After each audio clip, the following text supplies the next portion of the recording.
Assalamualaikum warahmatullahi wabarakatuh.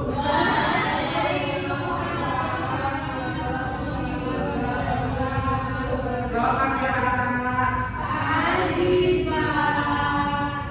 Ada yang nggak masuk, ada yang sakit, ada yang gimana? Nah, sehat semua. Oke, jadi kali ini akan mengadakan sosialisasi layanan sosial. Anak-anak mungkin sudah mengekspresikan pendapat atau mendengarkan orang lain secara efektif. Latar belakangnya yaitu keterampilan komunikasi merupakan salah satu kompetensi dasar yang harus dikembangkan sejak dini, terutama pada usia sekolah dasar. Pada fase ini, anak-anak mulai membentuk kemampuan berkomunikasi yang lebih kompleks, baik secara verbal maupun non-verbal, yang nantinya akan berdampak besar pada perkembangan sosial, emosional, dan akademis mereka. Namun dalam kenyataannya, banyak anak di jenjang sekolah dasar yang mengalami kesulitan dalam mengembangkan keterampilan komunikasi yang efektif. Fenomena ini perlu mendapat perhatian lebih dikarenakan terdapat termasuk pada interaksi mereka dengan teman sebaya, guru, serta lingkungan sosial yang lebih luas. Selanjutnya tujuannya yaitu yang pertama, mengidentifikasi faktor-faktor yang mempengaruhi kekurangnya keterampilan komunikasi pada anak sekolah dasar. Yang kedua, menganalisis bentuk-bentuk kesulitan komunikasi yang dialami oleh anak sekolah dasar. Yang ketiga, mengetahui dampak dari kurangnya keterampilan komunikasi terhadap perkembangan akademis, sosial, dan emosional anak sekolah dasar. Yaitu yang pertama, manfaat bagi guru. Manfaat bagi guru yaitu meningkatkan pemahaman diri dengan mengidentifikasi faktor yang mempengaruhi kurangnya keterampilan komunikasi. Siswa dapat lebih memahami penyebab kesulitan yang mereka alami dalam berkomunikasi. Yang kedua, meningkatkan keterampilan komunikasi. Salah satu bentuk kesulitan komunikasi diatasi siswa dapat mengikuti program-program atau kegiatan yang bisa untuk membantu mereka.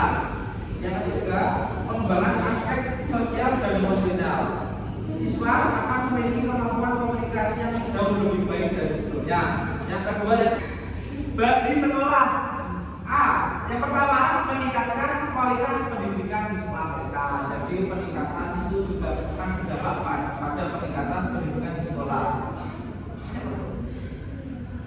Yang kedua, mengembangkan program pembelajaran yang inovatif.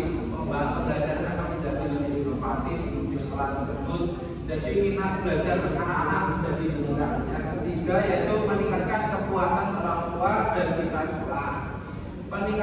Meningkatnya kepuasan orang tua kepada hasil belajar anak-anak akan menjadikan citra sekolah ini menjadi lebih baik dan lebih bisa bersaing dengan sekolah-sekolah lain. Selanjutnya yaitu analisis kebetulan. Identifikasi masalah dulu ya. Yang pertama, anak-anak mungkin sering menyerap pembicaraan orang lain, tidak memperhatikan instruksi atau tidak mengingat apa yang telah disampaikan. Yang kedua, kemungkinan anak-anak memiliki kesulitan dalam menemukan kata-kata yang tepat untuk mengungkapkan pikiran dan perasaan mereka. Yang ketiga, anak-anak mungkin kesulitan membaca bahasa tubuh atau ekspresi wajah orang lain, sehingga sulit memahami makna yang tersirat dalam komunikasi. Yang keempat, kurangnya keterampilan komunikasi dapat memicu perselisihan atau konflik di antara anggota kelompoknya. Nah, selanjutnya yaitu pemetaan kebutuhan. Yang pertama, masalah pribadi.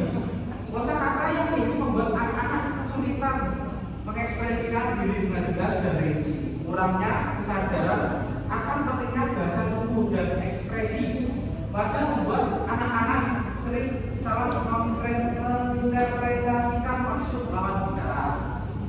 Yang kedua, masalah sosial. Ketidakmampuan untuk mendengarkan dan memahami perspektif orang lain dapat menghambat kerjasama dalam kelompok, dapat menimbulkan miskomunikasi yang disebabkan oleh kurangnya keterampilan emosional, keterampilan komunikasi, dan hubungan antar teman dapat merusak hubungan antar teman.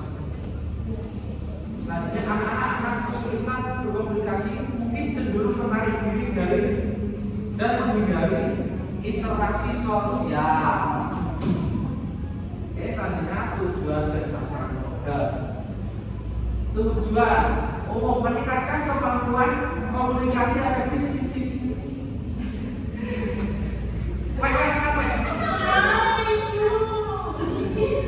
Yang selanjutnya yaitu tujuan sasaran program. Tujuan umum meningkatkan kemampuan komunikasi efektif siswa kelas 6 dengan tujuan khususnya meningkatkan kemampuan siswa dalam mendengarkan aktif. Yang kedua, memperkaya kosakata dan kemampuan berbicara siswa.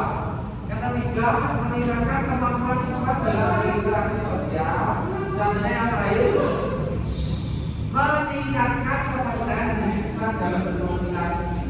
Itu adalah contoh anak-anak yang tidak mendengarkan yang dapat menyebabkan miskomunikasi.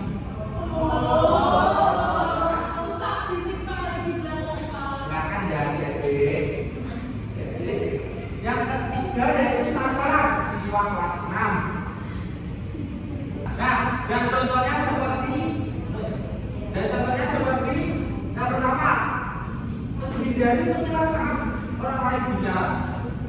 Contohnya, saat guru menjelaskan pelajaran, kamu langsung berbicara dengan tenang tentang sesuatu yang tidak berkaitan dengan pelajaran. Contohnya seperti DOP tadi.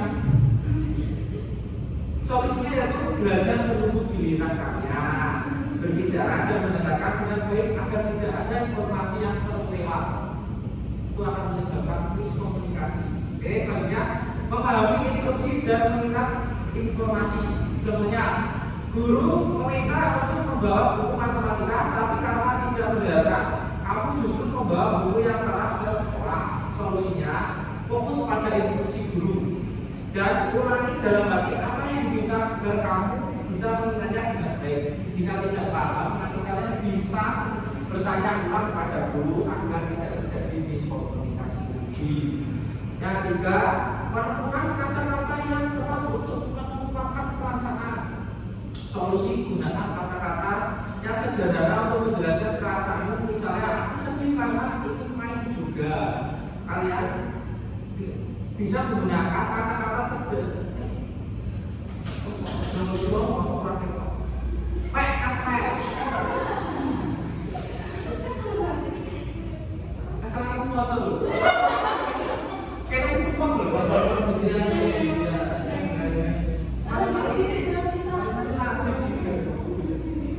Selanjutnya yang ketiga yaitu menemukan kata-kata yang tepat untuk mengungkapkan perasaan. Contoh, ketika temanmu tidak menunjukkan mainannya, kamu langsung marah dan berteriak, kamu jahat.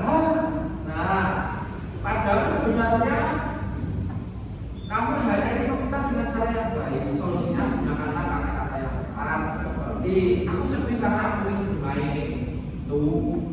Nah, selanjutnya membaca bahasa tubuh dengan ekspresi wajah.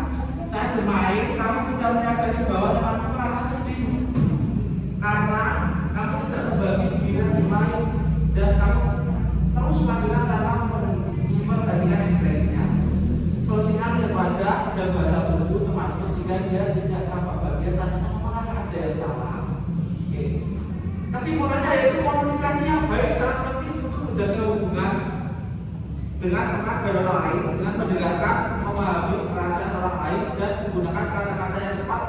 Kamu bisa mencegah banyak masalah dan membuat pertemananmu lebih kuat. Nah, begitu saja yang dapat saya sampaikan kepada sosialisasi masalah ini. Jika ada pertanyaan,